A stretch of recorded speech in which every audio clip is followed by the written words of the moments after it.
Hello everybody and welcome back to World of Warships Legends. My name is Spartan Elite 43 and tonight we are taking our very first look at the new Tier 7 Russian heavy cruiser, the Riga. So, let's get into our commander. We're running Nikolai Kuznetsov with Nikolai von Essen and Philip Vian as our inspirations.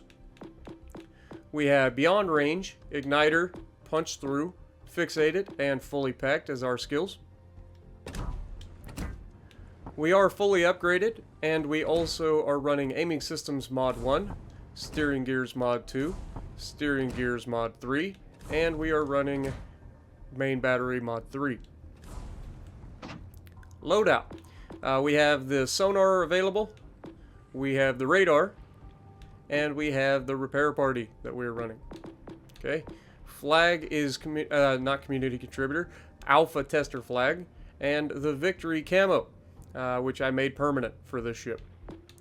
So let's get into the stats. 42,000 hit points with a 19% torpedo damage reduction. Artillery is 220mm 60 caliber SM7 guns. You get 9 of them, and they reach out to 18.5 kilometers with a reload time of 13.6 seconds, which is pretty bad. Let's be real. They're good guns, but that is a really bad reload. 180 degree turn time at 35.7 seconds. HE shell maximum damage is 3,050 with a 17% chance to set fires, which seems a little bit low for the caliber of the gun, but again, it is what it is. And then the AP shell maximum damage is 6,210, which is pretty awesome. Secondary armament, you have 130mm 60 caliber BL-101s. You have 12 of those, reaching out to 7.3 kilometers. So this is a cruiser that could potentially be a secondary build cruiser? Question mark? I wouldn't recommend it, but I mean, it has the same starting range as something like a Massachusetts, for instance. I think. Something like that, 7.5 to 7.3 kilometers, somewhere in there. But they reload in 5 seconds. They fire HE with a maximum damage of 1,900 and a 11% chance to set fires. AA defense on this thing. It's okay, but it's not amazing. 37mm V11s, you get 24 of those doing 110 damage per second, reaching out to 3.5 kilometers. Then you've got the 37mm 46Ks that you have 24 of that reach out to 3.2 kilometers and do 61 damage per second. And then you've got the 130mm 60 caliber BL-101 dual purpose secondaries you have 12 of that do 91 damage per second and reach out to 5.2 kilometers. So it's an alright AA, but not the greatest. And maneuverability, maximum speed is 33.5 knots, so not the fastest ship in the world. Turning circle is absolutely awful. It's going to remind you of an Iowa or the Stalingrad. This is kind of like a stepping stone to the Stalingrad, so if you don't have the Stalingrad, this is kind of a good first impression. Rudder shift time of 5.5 seconds with this build. I think it starts at like 10 seconds or something like that. It's pretty ridiculous. Concealment. Detectability by sea is 13.6 kilometers. Detectability by air is 8.5 kilometers. Guaranteed detectability is 2. And detectability while firing in smoke is 8.8 kilometers. Let's look at the armor on this thing. Just like the new Tier 7 German cruiser, it actually has an icebreaker bow, or it's got 40 millimeters of belt armor that goes all the way up to the bow. So you're not going to get overmatched at the waterline. However, just like the mains, it also has the 25mm bow everywhere else. So that means 15-inch guns and above do overmatch you if they hit in the proper place. Alright, so if we get rid of that and we take a look at the rest of this, you can see that we actually have decent armor. It's 50 millimeters on the upper side plating and 150 millimeters at the waterline, the belt. So it's got pretty solid armor. You can angle against quite a bit, other than the fact that you just got to remember that if they go through the upper side plating on the bow, you're going to have a bad time. Because just like every other Russian cruiser, it has a raised citadel. If you go broadside, you will be touched. If you get overmatched through the bow, you're probably going to get touched. So keep that in mind. It's got a very large, very visible, or not visible, but very easily accessed citadel. So keep that in mind. Overview: sure shot. Shells with good ballistic trajectory maintain velocity, making aiming easier. This has been a little bit of a learning for me. I've not quite got the hang of it. Just how easy or how much lead I need to give the guns. It's somewhere between Stalingrad and normal cruisers. And it's kind of an odd place to try to learn. But I'm sure a little bit of practice, I'll get there. Big guns, though. This ship is armed with high-caliber main battery guns. Superior AP shell damage. Riga, one of the early heavy cruiser design variants of Project 82. She was equipped with 220mm guns that gave the Soviet ship superiority over her foreign heavy cruiser counterparts, which were armed with only 203mm artillery. Yes. She was equipped with 220mm guns that gave the Soviet ship superiority over her foreign heavy cruiser counterparts, which were armed with 203mm guns.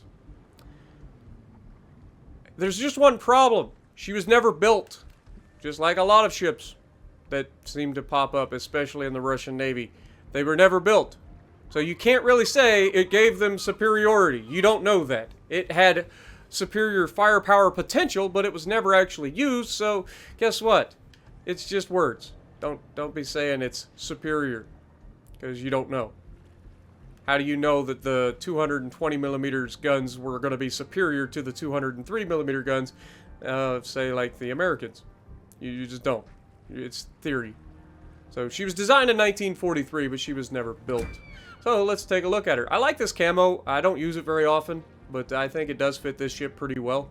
And I like the ship a lot. Now you'll notice one thing that we didn't talk about with this ship: torpedoes. It doesn't get any, so keep that in mind.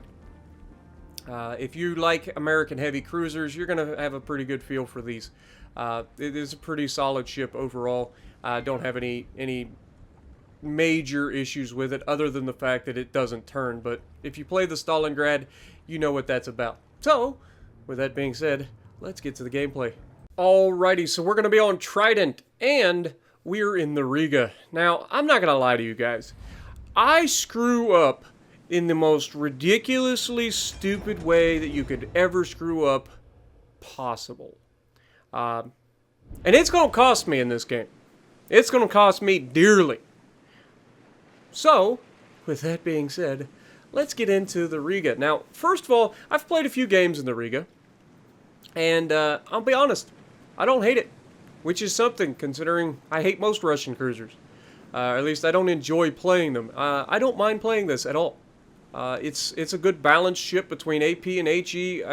It's solid. I like this ship. It is squishy, and we're going to showcase some of that. But yeah, it also has this knack for allowing people to do really, really dumb things in front of it. I don't know why. I cannot, for the life of me, figure out why people do some of the dumb things that they do in front of cruisers. And the only option that I can think of, or the only explanation that I can think of, is that people underestimate cruisers. They assume that cruisers are only going to shoot HE ever, and so they just don't care to go broadside to them. They'll go broadside all day long. And this is where you have to actually make these guys pay. Now, we shoot a first shell of HE, first full salvo at a Jean Bart, and we are going to punch that man right in the mouth. We get good penetrations for 3,200 and a fire, and he actually is going to damage con a single fire the first time he gets hit. Now, I don't know how many times I got to say this, fella, but you cannot keep damage conning a single fire. It is the dumbest freaking thing on the planet that you can do. Do fires suck? Yes. But I guarantee that if you damage con a single fire, you will be multi-fired very shortly thereafter. Now, here, we're in trouble. I can't sit broadside to a Jean Bart. He's going to have his reload booster back. He gets a bunch of penetrations on us, takes a nice chunk off of us, And you can see I'm lining him up for another shot, and he uses his reload booster to immediately make me pay for it, and this is going to cause me to run aground. Now, I did manage to avoid his shells. He got really bad dispersion, and we avoided his shells. However, I am literally broadside to a Jean Bart and a Georgia and another battleship at mid-range, not even long range, mid-range, and a Russian cruiser. This is not where you want to be. You can see I am reversing towards them, so you can see I am trying to open the angles up a little bit to keep them from just absolutely deleting me. But we did manage to get a double fire on that Jean Bart after we had him damaged on that single fire. So the good news is that we're okay there. Now we fire a salvo at the Georgia because we don't need to open ourselves up to more punishment from the Jean Bart. And we get a fire immediately on the Georgia. Now the Georgia has been firing high explosive at us so far. So I am going to open up to him and try to get away from this island so that I'm away from these guys long enough to get out of here. Because I have royally screwed this opening up. Like, I deserve to have been sent back to port by now. But fortunately, I haven't been sent back to port. We have a Bismarck out here. We have a Jean Bart out here. We've got all the things. Jean Bart has put out our double fire. He's still burning on a single fire that's permanent. And we're going to shoot the rear gun at him just to see if we can't catch him and make him pay and maybe get another fire on him. But he just got smashed. I don't know who hit him. I am assuming the Lenin hit him. But as you can see, he's not long for this world after that hit. And we do manage to set another fire. That's a double fire that's going to be burning until he gets his damage con back. And he continues to shoot at us, but now we've got the island to help cover us a little bit as we kind of try to exfil the area, because we have totally and utterly thrown this game at this point. We got pushed so hard by so many, and we were in the worst position possible. So we're starting to back away. The Bismarck is charging forward. Clearly he didn't see what happened to the Jean Bart that just tried the exact same thing a few moments ago. Or maybe it's just a case of anything you can do, I can do better.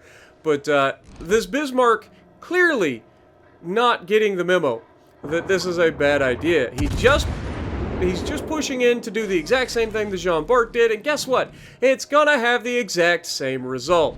He's put himself in a crossfire between me and three battleships, really. Or no, it's two battleships and a cruiser. I can't see. I think it's actually three battleships. So he's put himself, and this shot, I thought I was dead. Fortunately, he fired HE at me again. This Georgia clearly showing that he has no idea what the heck he's doing, which is preferable for me. Because if you're ever in a position where you can easily be dev struck, and your guy that's shooting at you is firing HE, you're gonna have a fun time. So here we're gonna get some broadside shots at this Bismarck. We're loading the AP just to test and see what we can expect out of this thing. And the first salvo, not gonna lie, not great. He turns towards us. We miss most of those shots a little high. Remember, we're not aiming at the belt. We're aiming a little high for that bow side, or that side plating, upper side plating on the side of the Bismarck. And that's a much better salvo. 9,200 damage. Now, the only downside is, yes, we hit him real hard, but we don't get to hit him very often. Our 13-second reload is just absolutely brutal. Remember, the Balti reloads in something like 8 seconds, something like that. Yes, it's 203 versus 220, but doing, 7,000 or more damage every 8 seconds is a heck of a lot better than doing 9,000 damage every 13 seconds. But it doesn't matter. Monarch manages to finish off the Bismarck. And also, Georgia has decided he wants to continue his push. Now, he's pushing the flanks. He's doing what I like to do in my Georgia, which is use that speed boost and push the flanks. The problem is, he's taken so long to do it that everybody else has died, and it's just him. So all eyes are on the Georgia. And you can see I'm already starting to turn in. I'm already squaring up on this man, and he has no idea what he's about to get himself into. So we have HE loaded initially because I'm expecting him to come around the corner with somewhat of a brain, and you can see he is angled, but he quickly remedies that situation. Wouldn't want him to come around playing smart. No, no, no, no, no. We gotta go broadside, get all 3 guns on target to shoot our HE at a cruiser. Because that's what you do. Now we get a fire immediately, which you love to see. And we are going to fire another HE salvo at this man, and then go for the armor piercing, I think. I lied. We're going to keep it on HE because he just damage conned a single fire. You love to see it, am I right? Everybody loves to see a guy damage con a single fire, especially when you have the ability to set him on fire immediately again. And so we take the shot, and we double fire him. It's like it's meant to be, folks. It's like every time somebody damage cons a single fire, you are almost guaranteed a double fire. So here he opens up the opportunity, and we're going to showcase this armor piercing even more as we hit him for over 5,000 damage. But don't worry, guys. We haven't quite shown just how nasty this AP can be, and this Georgia is begging for it. You can see we take a shot here, a little bit of a bad shot, but we're going to go ahead, swing the rear guns around, get ready to fire a full salvo as he is angled beautifully and I can access that bow side plating. Wait for it. Pow! 2 citadels, 5 penetrations. He immediately gets finished off by the Monarch. And fancy, like, again, lucky for us, this Peter Bag actually shoots HE at us as well, even though he could have easily hit us with armor piercing and done some serious damage. But that just goes to show you, citadeling a battleship, possible. Just like the Stalingrad, man, do not sleep on the armor piercing of these Russian heavy cruisers. It will hurt. And, I mean, it doesn't have the highest DPM in the world. That's the one downside of this. It doesn't have torpedoes as a last resort self-defense like the light cruisers do. But this thing is fully capable of absolutely handling its business against anybody. Battleship, cruiser, destroyer. It's actually less scary against the destroyer. So keep that in mind. Those destroyer players out there probably can rest a little easier. But we're going to run in here. We're going to try to grab the Alpha Cap. We need to get some bases. The enemy has already captured 1, and they're about to finish capturing a 2nd base. That's going to give them a points lead, so even though we have the ship's lead, they could still easily win this, and they are on track to win this. So we have to do something to change that. And the enemy, at this point, need to do something to avoid us changing that. And what they really need to do is rely on their carrier to do some good work, and they need to keep themselves out of trouble. Their carrier easily could spot and let them shoot from a distance, protected, and also win the match for them. But fortunately for us, everybody gets a case of the win harders, and it's not going to go well for the enemy team. But we push up into the base, we start capturing it first, the Monarch swiftly thereafter. So we're going to be able to capture this base almost as quickly as possible. Just under 40 seconds, I think, is what it was to capture, so that's nice. And then we're going to start pushing towards the B-cap. Now, Friesland gets spotted here. I aim out ahead, trying to rush a shot to make sure we get something off and hopefully catch the guy. I think he speeds up and gets out of the way, unfortunately, because we don't end up hitting him. Now, the Monarch is going to continue his push around the left side. And I'm anticipating the Friesland pushing around the right side. So, once we get this base capped, my goal is to push into the center from here. And I'm not going to lie, I kind of screw the pooch in this one too, because I forget that I have been bombed with HE for a good chunk of this match, thanks to our Peter Bag and our Georgia that we fought, and also the Bismarck secondaries that hit us early. So we have we've been hit with a lot of HE. Now, what does that mean? Why is that important? Well, especially late game, it's very important, because it means that you've likely lost a good portion of your AA capabilities. And I'm going to showcase that pretty soon here as we push into the cap to help this Lenin. And I'm not going to lie, I completely forgot about it. I didn't even think about it. I'm like, we're fine. We'll go in here. We'll give the Lenin some AA support, because this thing actually has decent AA. It's not amazing, but it's decent. And so we can do things. We still got 14,000 hit points. I'm not exactly afraid of a Chapayev. So, like, if we get into a fight with a Chappie, I'm not afraid there. But as you can see, I'm struggling to hit And that's just being new with the ship. Like, it's very new to me. So it's going to take a little bit of time to get used to how the shells act, how long it takes for shells to land, all of that sort of thing. And I don't know if you guys can see, there is a little thing up in the top left corner that's showing, or the top left of my reticles, if you can see, that there's no AA. My AA has been completely destroyed. Completely destroyed. I have no AA. So, unfortunately, these planes are going to be able to fly in here, and we can't even help our Lenin do anything about it. And that's going to bite me in the back as we start to push towards this Friesland, who's coming out to voluntarily put himself through the ringers. We're going to try to hit this guy. We've already switched over to HE, and honestly, I'm not sure that shooting HE here was the right call, because, as you can see, we're struggling to hit him. And then when we do finally hit him, it's not the result that I was looking for. Like, our AHE doesn't really do that much damage to this man when we finally do hit him with a shell. We only get 518 damage. So I'm thinking that we probably should have stuck with the AP on this, and we'd have maybe had a better chance. But as you can see, the planes come in, we take another shot there. We get a much better salvo that time, 4,500 damage done to the Friesland, leaving him with just a little bit of health. But the planes coming in didn't have anything to shoot him down, because it's just me and a Lenin, and neither of us are going to be able to shoot anything down because my AA got completely destroyed. And so he finishes us off. But we still finished the game with a kill and 138,000 damage, which, I'm going to be honest, was a lot more than I thought we were going to get when I went broadside in front of all those battleships and beached. So I'm pretty happy. And also, can we just talk about that drop real quick? That drop was fantastic. That man dropped those so perfectly just past the island that I swear to God, they like scraped the rock on the way down the island before landing in the water.